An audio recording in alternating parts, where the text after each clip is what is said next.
నా తమ్ముడు బంధమైందని ఆయన చనిపోయేలోపు.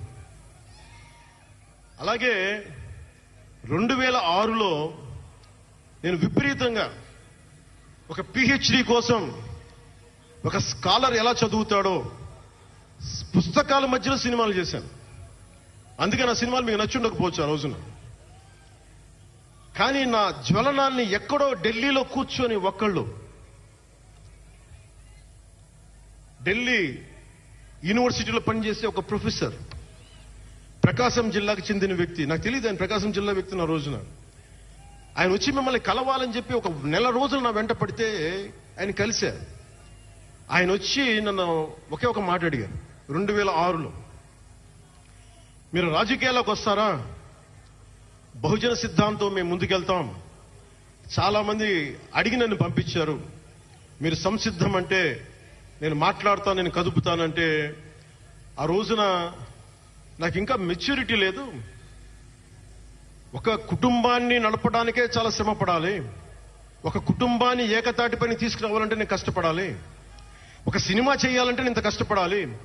ఇన్ని కోట్ల మందికి సంబంధించిన జీవితాన్ని ఒక భావంతో కట్టిపడేయాలంటే నాకు ఇంకా అంత మెచ్యూరిటీ లేదు. మెచ్యూరిటీ వచ్చిన రోజున మీకు తెలియజేస్తానని చెప్పాను.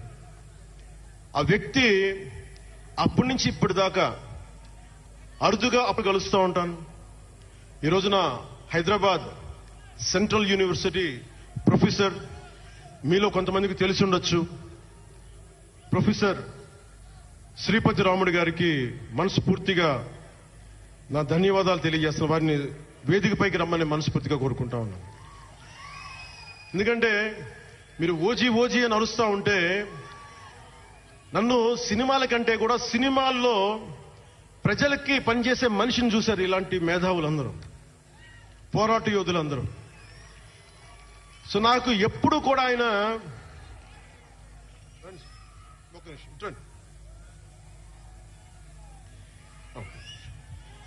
ప్రొఫెసర్ గారు మన జనసేన పార్టీ కాదు, ఆయన ప్రొఫెసరే. బహుజన సిద్ధాంతాల కోసం, అంబేద్కర్ ఆశయాల కోసం, అణగారిన వర్గాల కోసం నిలబడ్డ వ్యక్తి. ఆయన చాలా మంది విద్యార్థుల్ని పిహెచ్డీలకి సిద్ధం చేసే వ్యక్తి. మన దగ్గరున్న బేతపూడి విజయ్ కుమార్ గారు కూడా ఆయన శిష్యుడే.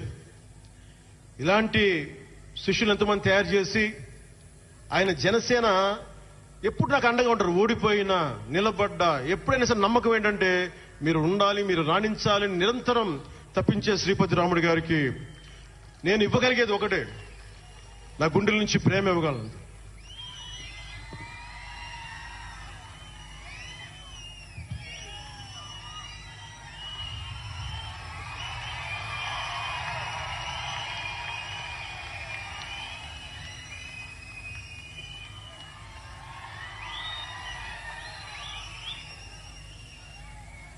అంటే కృతజ్ఞత అనేది ఎంత అవసరం, గుర్తింపు ఎంత అవసరం అంటే మనం ఏదో అయినప్పుడు కాదు, ఏవి అవ్వనప్పుడు మనం వెంట నిలబడాల్సింది. నేను థ్యాంకింగ్ నోట్స్ చెప్దాం అనుకున్నా. ఎవరికి చెప్పాలి? ముందుగా ఈ సభా వేదిక కోసం పారిశుద్ధ్య సిబ్బందికి, నా గుండెల్లో పెట్టుకుని గౌరవించే నా పారిశుద్ధ్య సిబ్బందికి ముందుగా మీ అందరికీ నా హృదయపూర్వక నమస్కారాలు, హృదయపూర్వక ధన్యవాదాలు. యాక్చువల్గా నేను అనుకుంది ముందుగా పారిశుద్ధ కార్మికులకి సన్మానం చేసి స్పీచ్ మొదలు పెడదామని. ఎక్కువ మంది ఉండటం వల్ల మన సమయం సరిపోదు కాబట్టి రేపొద్దున మన సీనియర్ నాయకులందరినీ, సోదరులు నాగబాబు గారిని, ఎమ్మెల్సీ వారిని గౌరవించి చేయవలసిందిగా నేను కోరుకుంటున్నాను. అలాగే దారి పొడవునా శుభాకాంక్షలు తెలియజేసిన హోర్డింగ్స్ ద్వారా నా సోదరులు సోదరీమణులందరికీ, ప్రతి ఒక్కరికి, నాయకులందరికీ నా ధన్యవాదాలు. డిప్యూటీ సీఎం పేషి అధికారులందరికీ కూడా నా ధన్యవాదాలు. నా సెక్యూరిటీ సిబ్బందికి కూడా నా ధన్యవాదాలు. ఈ ఆవిర్భావ దినోత్సవానికి ముందుండి నడిపించిన గౌరవ సివిల్ సప్లైస్ మంత్రి, Janasena political affairs committee chairman, నన్ను కాలానికి నా పరీక్షలు పెట్టి కానీ ఒకసారి నిర్ణయం తీసుకున్న తర్వాత ఓడిపోయినా కానీ వెన్నంటే నిలబడ్డ నా సోదరుడు పిఎస్సి చైర్మన్ గౌరవ సివిల్ సప్లైస్ మంత్రి శ్రీ నాదెండ్ల మనోహర్ గారికి నా హృదయపూర్వక ధన్యవాదాలు.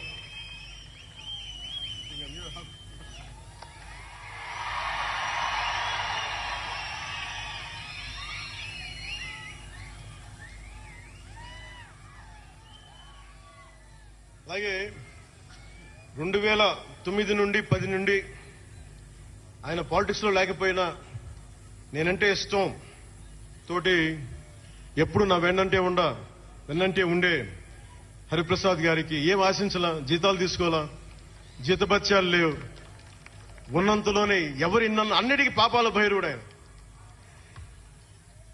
పవన్ కళ్యాణ్ ఆ నిర్ణయం తీసుకోలేదంటే ఈయనే ఉంటాడు కారణం అంట.